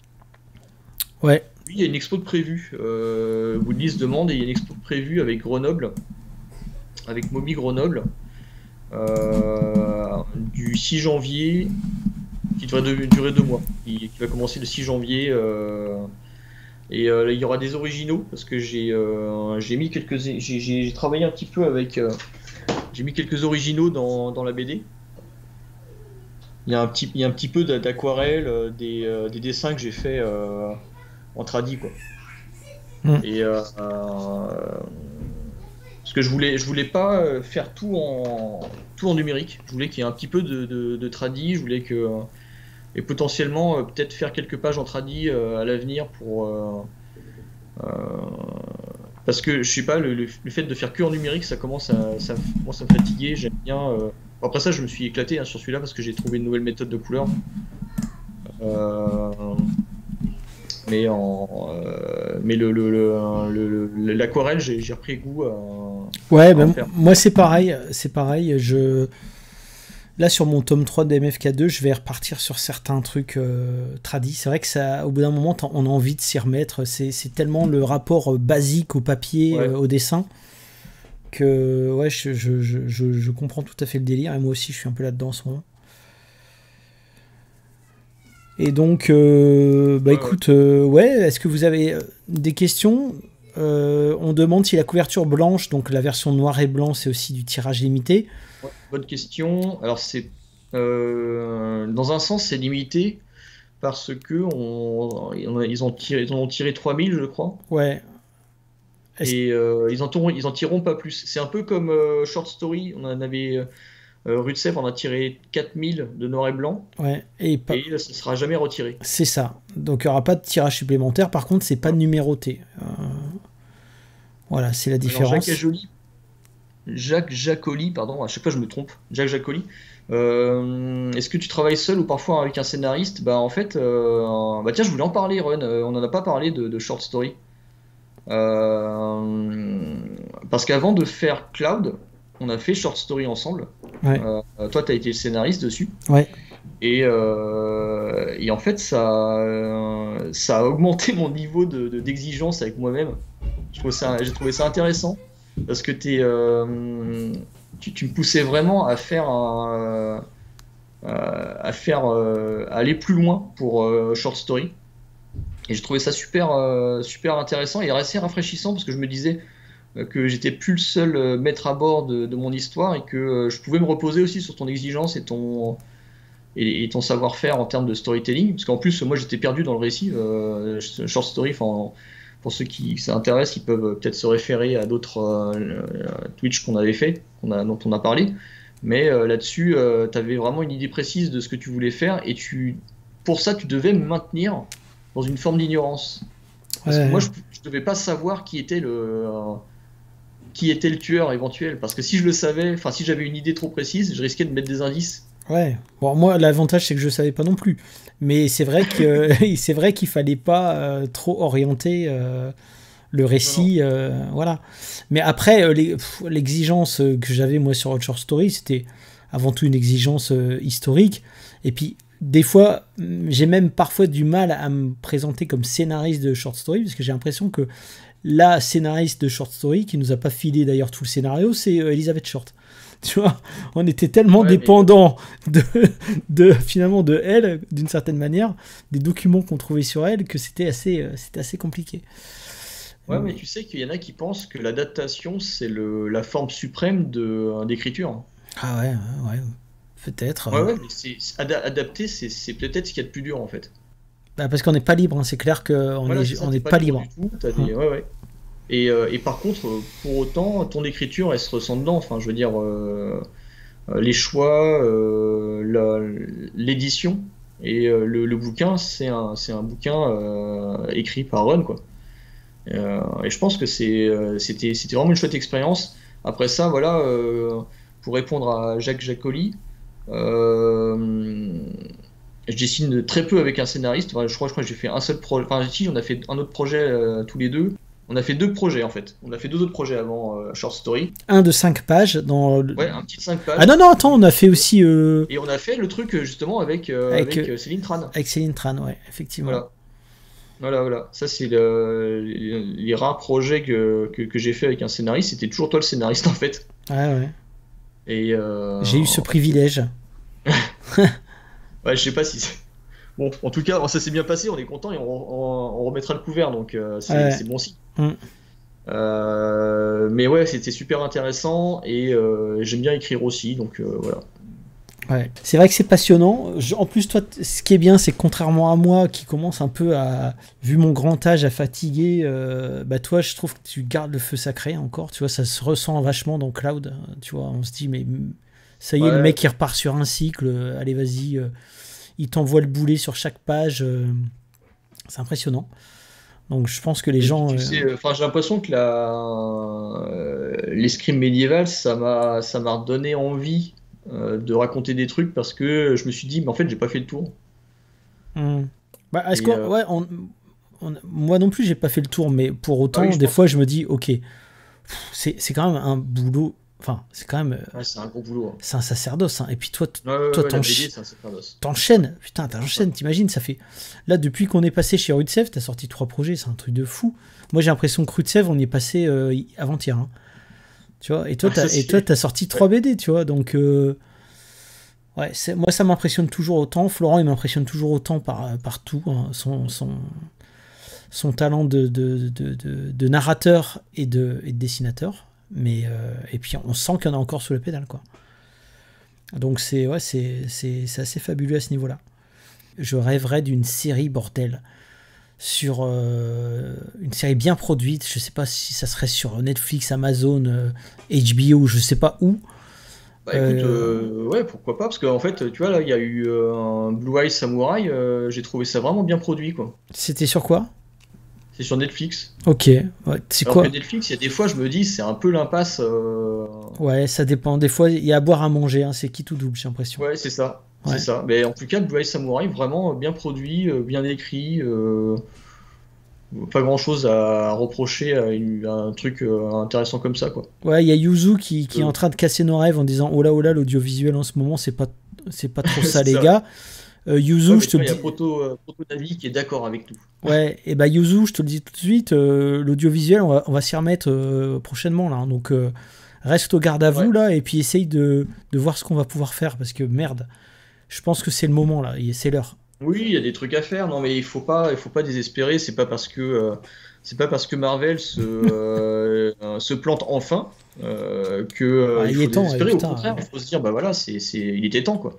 Il y a même grand temps. Et merde, et putain, les mecs, ils nous sortent, je sais pas combien de projets médiocres d'affilée à coups de millions de dollars. C'est infernal. Allez, stop, arrêtez vos conneries. T'as vu le délire qui se passe avec Blanche-Neige. Enfin, on va se faire striker si on continue comme ça, mais... avec Blanche-Neige, c'est exactement ce qui s'est passé avec Star Wars. Ils savent pas où ils foutent les pieds. Star Wars, je sais pas comment on va... Il y a eu la prélogie, il y a eu Star Wars, et l'autre, je sais pas comment on appelle ça. La postlogie. La postlogie. C'est un cadavre esquis, le truc. Le premier gars, il commence un truc, il refile à l'autre il se dit, alors les traits, ils sont là, vas-y, je vais faire ça. Ça n'a plus rien à voir. Et puis le dernier, enfin, il dit, bon, il faut que ça ressemble quand même à quelque chose. C'est un cadavre exquis de merde. C'est pas comme ça que tu fais un projet. Donc moi, c'est ça que je trouve ça hallucinant, c'est des licences aussi grosses que Star Wars, avec des machines aussi énormes que du Disney, du Marvel et tout. Ils te font des projets, mais sortis du cul, mec. C'est un truc de fou. Ah ouais, mais c'est ça. Mais c'est pour ça qu'en fait, il n'y a pas de complot. C'est tout. C'est ça. Il faut jamais privilégier le complot par rapport à tout ce que tu peux expliquer par l'incompétence. En règle générale, c'est voilà. Et c'est vrai que Marvel est un parfait exemple. Tu vois, tu pourrais te dire, si tu étais entre guillemets complotiste, au sens universitaire, tu pourrais te dire non mais c'est pas possible. Les mecs, ils font tout pour crouler la baraque. Non, ils sont nuls, c'est tout. Oui, c'est tout. Et puis c'est pareil pour les woke, tu vois, tu pourrais dire il y a un complot woke, mais en réalité c'est quoi? C'est juste des gens qui se couchent devant des mouvements d'influence, et c'est tout. Ouais, c'est ça. Et ils se disent il y a 3 mecs qui vont pas être contents. Ah bon bah attends, il faut qu'on change tout le scénario. Non mais les gars, non, mais stop. Et parce que c'est ceux qui gueulent le plus fort qui se font le plus entendre, tu vois, qui se mobilisent le plus. Tu vois, donc c'est assez particulier. Mais bon, de toute façon, Yuzu, là, il a pas l'air chaud, mais il va se mettre au boulot, ça va bien se passer. Ça sera le nouvel Hollywood. Ouais, allez, en France. À Roubaix. Là où tout commence et là où tout s'arrête. Ouais. Bon, enfin bref, voilà les gars. En tout cas, effectivement, une adaptation, pourquoi pas. Moi, je suis pas contre. Et ça discute d'une adaptation live sur OKA.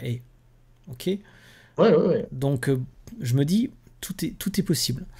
Bon, avant les adaptations live, il y a aussi quand même les adaptations animées. Moi, je pense qu'on a tellement de choses à faire, à développer. Ouais. Mais bon, et puis après, de toute façon, il y a Yuzu Studio là, qui est dans le chat. Comme il nous fait des purs trailers, on se dit, on va lui coller un dessin animé en entier, et puis il va faire ça bien, quoi. Ouais, c'est ça. Ils sont pas le même budget. Ouais. Bon, en tout cas, les mecs, dans 8 ans, c'est bon, c'est plus ou moins ce que ça a mis pour faire le film Mutafukaz. Donc t'inquiète pas, Yuzu, je suis habitué, il n'y a pas de problème, je suis rodé. Bon les gars, en tout cas voilà, c'était très cool. Alors je sens la fatigue monter là, donc on risque de dire des conneries. Tout à l'heure, je sais que j'ai bugué aussi quand je voulais parler de Cloud. Bon bref, toujours est-il que merci de votre attention, c'était cool. Venu, hein. Ouais, vous étiez nombreux, c'est cool. Enfin. Ouais.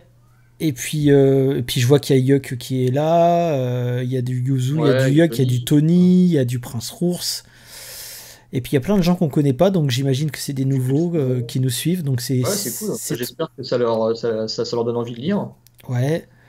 Jawa, Sharkdale, ils sont... Voilà, c'est cool, c'est très cool. Peut-être qu'on fera plus de live. Alors moi, je vais vous dire un truc. En ce moment, je suis en train de bosser avec Tony et Yuck sur le site label619.com, qui sera une espèce de portail où vous pourrez retrouver toutes les informations du label 619, à la fois toutes nos vidéos, tous nos trailers, tous les podcasts qu'on a fait à gauche à droite, tout sera réuni au même endroit. L'historique du label 619, le pourquoi du comment, tout notre catalogue. Et quand je dis tout notre catalogue, c'est même les titres qui sont aujourd'hui indisponibles. Tout sera référencé. Tony, il a fait un gros boulot par rapport au catalogue. C'est lui qui s'est cogné toute cette partie-là.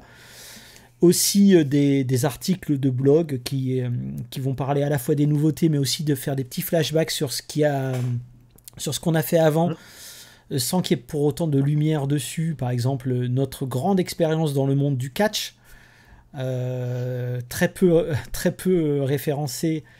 Et à l'époque, comme il y avait très peu de réseaux sociaux aussi, je pense qu'il y a plein de gens qui sont passés à côté de ce truc-là, mais qui était quand même une expérience. Donc bon, bref, il va y avoir un label619.com qui va réunir toutes ces infos. Et puis, en avant-première, on pourra de temps en temps faire des petites previews. Et notamment, les lives. Moi, ce que j'ai fait avec Florent, j'aimerais bien qu'on puisse le refaire à nouveau, Florent, sur d'autres sujets. Ouais. Et aussi avec des auteurs. Là, il y a Rours qui est là dans le coin, Petit Rapace aussi. J'aimerais bien faire donner la parole à des auteurs pour en savoir un peu plus sur eux, sur leurs influences, leurs références, etc. Leur parcours aussi. Je trouve que c'est toujours intéressant. Même si, avec First Print, on le fait aussi. Mais là, l'avantage, c'est qu'on peut se donner un peu plus de temps pour parler, peut-être, par exemple, ce qu'on vient de faire là avec ton enfance. Bon, c'est pas souvent qu'on peut parler de ça dans un podcast. Donc voilà, vous retrouverez tout ça sur le site Label 619. Et puis voilà. En tout cas, merci à tous d'avoir été là. Et puis merci à toi, Florent. Ouais, merci Ron. On croise les doigts pour demain, c'est la sortie de Cloud, tome 1. Soyez nombreux. La Dame de Birka. On puisse continuer. C'est ça. Allez les gars, bonne soirée à vous. Et puis ciao à tous. Salut Florent. Salut. Ciao.